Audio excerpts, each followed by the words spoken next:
Tarkir, a plane of tumultuous violence. Its history has been written and rewritten, forged in dragonfire and cast in blood. It has at times been a land of soaring, winged beasts, at times a land of duplicitous khans, but always a land roiled by ambition's consequence. In a time now lost, Tarkir's dragons died out, and from their bones arose 5 great clans whose khans carved the plain, with fortunes shifting as desert sands. Conflict was constant between them, connivance rare. The khans moved against another to claim land and glory.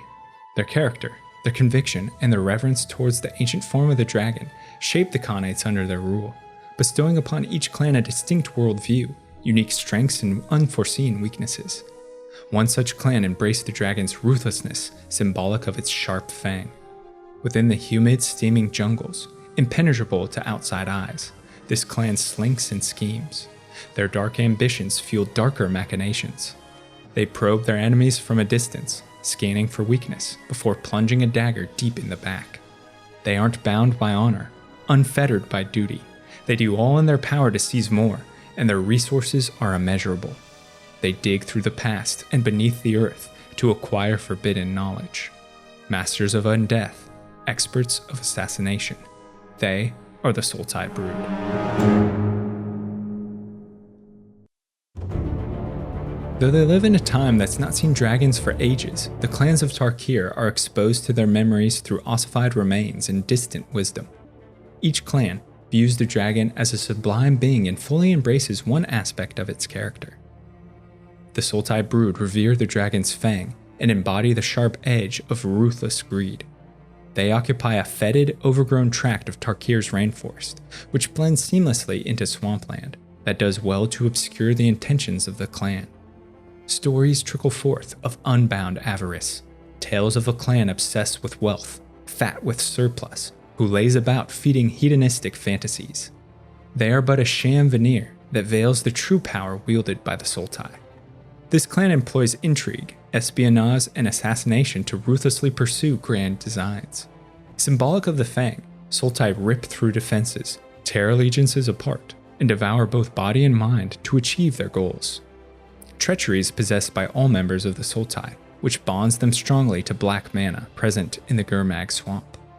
From the muck rise terrible zombies and undead horrors the likes of the rotting mastodon and Gurmag angler, a massive fish whose text grants insight into the bog's dangers. If everything in the Gurmag swamp hungers for human flesh, what bait could be more effective? The Sultai feed off of this rotten quagmire. As the color of ambition and conceit, black mana is used by the Brood members to further personal schemes. It engenders a sense of cutthroat selfishness and mistrust pervasive amongst the Sultai, which we see in cards like Rakshasa's Secret and Reach of Shadows. Black is also the color of death and profane knowledge. Sultai are master necromancers that animate rotten corpses of those consumed by the Gurmag seen in grave strength, as well as the bodies of fallen enemies on display and empty the pits to swell their ranks. The flavor text of the former reads, "So long as death follows life, the supply lines of the Sultai will never be cut." The shambling undead are used as slaves, warriors, and playthings for vile necromancers. Knowledge, not merely numbers, comes from Sultai death magic. Their mages and scryers read entrails of the deceased through dark rituals to glean wisdom. Their memories empower the Brood, who values insight as much as gold. We see these incantations on display in cards like Karsi Sadist and Rite of the Serpent, whose flavor text reads, "From your death, new life. From your loss, our profit." Black's unabashed pursuit of forbidden insight is furthered by the blue mana ley lines suffusing the Meringue River, a swift flow, the current of which covers many atrocities, as we hear in the flavor text of Meringue River Prowler. The currents of the Meringue wash away both tracks and blood. Blue is the color of contemplation, insight, and consideration. Like black, it's cold and creates a clan of calculating schemers. The Sultai work tirelessly to acquire knowledge and impart it only sparingly. They view it as a tool and commodity to exploit weakness, which we hear in the flavor text of Smoke Teller. See your enemies from 1,000 sides. Then you will find 1,000 ways to kill them. Sultai wizards perform unhallowed incantations to reach new levels of understanding, illustrated in Dig Through Time, and then wield such information with a deft hand to gain personal clout at the expense of others. So important to the Sultai is the acquisition of knowledge that they enlist the skills of skullkeepers to preserve the intellect of those recently killed. This is summarized in the text of Sultai Skullkeeper. A skullkeeper is the first to arrive after the palace archers strike down intruders, probing their brains for choice bits of knowledge. Blue also equips the clan with powerful countermagic and spells of concealment utilized by Brood assassins to slip through defenses undetected. The dark scheming and prevalence of necromantic practices are kept in check by the pulsating surges of green mana that emanate from the surrounding Segu jungle. The Segu is a rampant wildscape where all manner of predators stalk the choked forest floor, one of which is depicted in Segu Mauler. Green is the color of nature, of life and reverence towards all that is untamed. Sultai do much to upset the natural order of life, but through green mana they've learned to respect nature and exploit its own methods. They are master trackers, capable of navigating the jungle maze and lay traps for interlopers, as seen in Scout the Borders. They gather nature's most potent toxins and distill them into deadly poisons used to coat daggers and arrows. The Sultai command great behemoths into battle or direct their aggression towards foes. These three colors, black, that of greed, blue, that of knowledge, green, that of nature, meld together to create a clan of dubious schemers who pursue knowledge and wealth and who exploit the nature of their environs to secure position. This is embodied in the Naga wizard and leader of the Sultai, Sidisi Brood Tyrant, who maintains preeminence through intrigue and underhandedness, whose zombie attendants ensure she is in want of nothing. The Sultai Brood consists of highly stratified factions that both overtly challenge another in court and covertly backstab, all in pursuit of power. Influence determines status, and treachery ensures safety. Those who rise to the highest peak know that the inevitable fall is swift and decidedly terminal. Theirs is a culture of debauched excess. Pleasure gardens, jungle harems, and gilt palaces symbolize power to the Sultai. All things shimmering command their attention. Avarice and greed rule, which we see illustrated in villainous wealth, and here in the flavor text of Glint. Rakshasa waste no opportunity to display their wealth and power, even in the midst of a sorcerous duel. Ostentatious displays of opulence do well to earn grudging respect from rivals, and to distract from ignoble designs heard in the flavor text of Treasure Cruise. Countless delights drift on the surface, while dark schemes run below. Traps abound within the Sultai Brood that engenders a cutthroat selfishness where cooperation is rarely offered and never without stipulations. When Sultai machinations align, their malice is typically directed at other clans that encroach on the Segu jungle. Tolerance for outsiders is slight. Caution is necessary when dealing with Sultai emissaries who possess great skill in diplomatic dialogue to achieve their ends. If thwarted, Sultai aren't above resorting to devious means as seen in typhoid rats released to spread plague among the Abzan. The text reads, "When Tassiger sent his ambassadors to the Abzan outpost, the true envoys were not the Naga, but the infectious rats they carried with them." The Brood is haven for all things shambling, slithering, and sinister. A panoply of Tarkir's dark creatures swell Sultai ranks. Like most clans, humans occupy various positions throughout Brood society, from mystics to warriors to scheming counselors. A unique race of snakefolk called Naga inhabit Tarkir's steaming jungles, and their members have entered the Sultai fold. Nagas are cold-blooded and fierce. In battle, their sinuous and well-muscled bodies throttle foes or asphyxiate through constriction. At a distance, Naga can hit targets with bolts fired from bows while weaving through the shadowed underbrush, which we see illustrated in Segu Archer and Archers of Karsi. The flavor text of which highlights this race's skill. We think of the Naga as creeping cutthroats, slitherers in the swamps, but they are equally at home in the trees. In court, Naga perfect slithery intrigue to rise to high stations. They are cunning and act as advisors, necromantic scryers, and mystical sages seeking deep wisdom.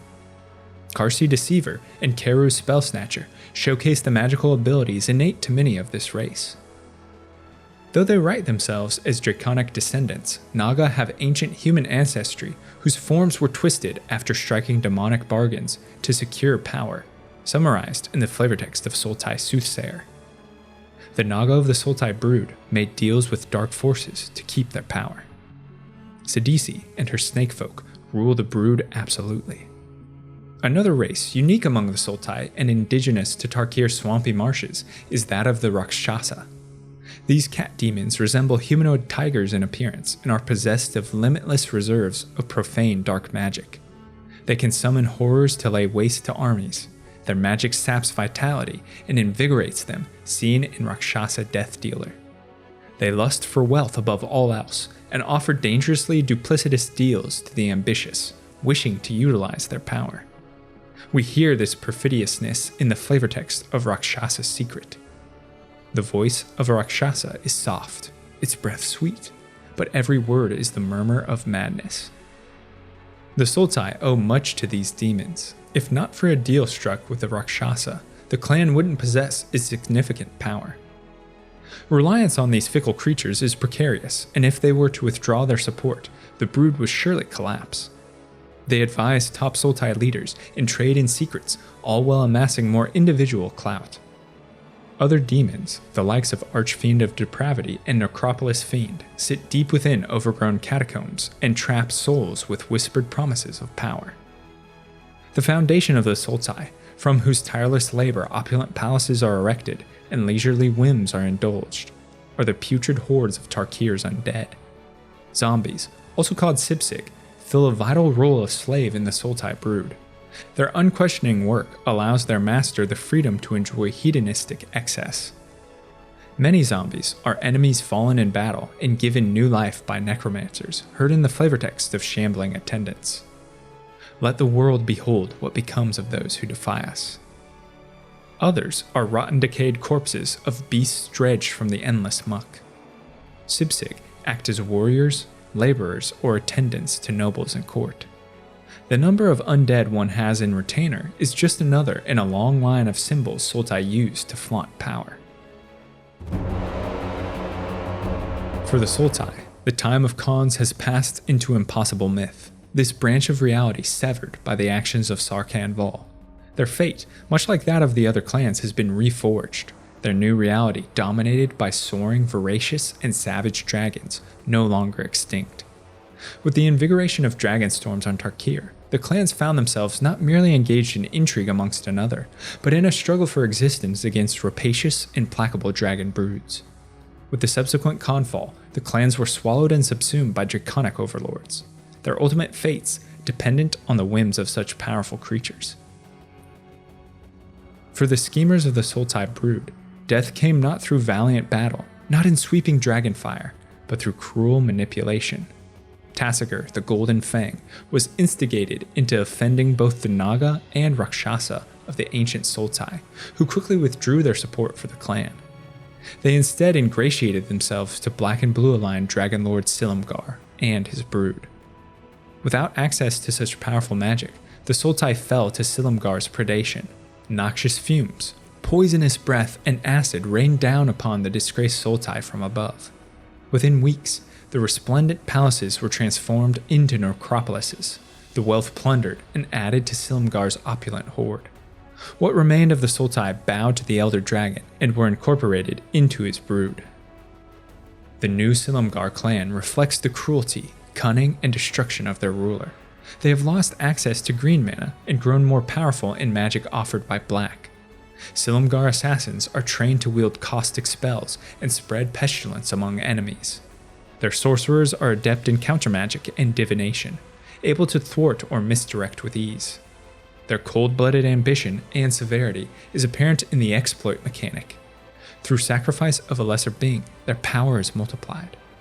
Clan Silumgar is boastful, avaricious, and vain, but possessed of such lethal cunning that no other clan dare cross them without feeling their venom.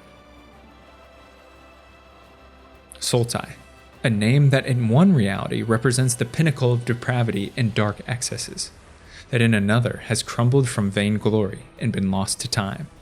Theirs is a clan of death and exploitation, of natural and mystical understanding, of profane wisdom. They exude luxury, they pride themselves on ostentation. Cunning in court and deadly on the field, they are not a clan to be trifled with. As opaque as the Gurmag swamps, as devastating as the Sagu forest, as swift as the Meringue River, all who meet them remember the name Sultai. Thanks so much for watching and listening to this video on the Sultai Brood, and this wraps up our series exploring the clans of Tarkir. Now I want to hear from you.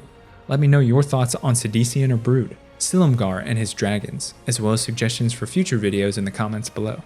And if you're a fan of lore and storytelling, be sure to subscribe to the channel, check out the podcast or blog where content is uploaded frequently. I want to thank my amazing supporters over on Patreon who make all of this possible, and I couldn't do it without their fantastic support. If you'd like to become a lore luminary for access to me, a great community, written scripts, and early video drops, head to patreon.com/thelorebrarians to learn more. Until next time, go forth and explore the lore.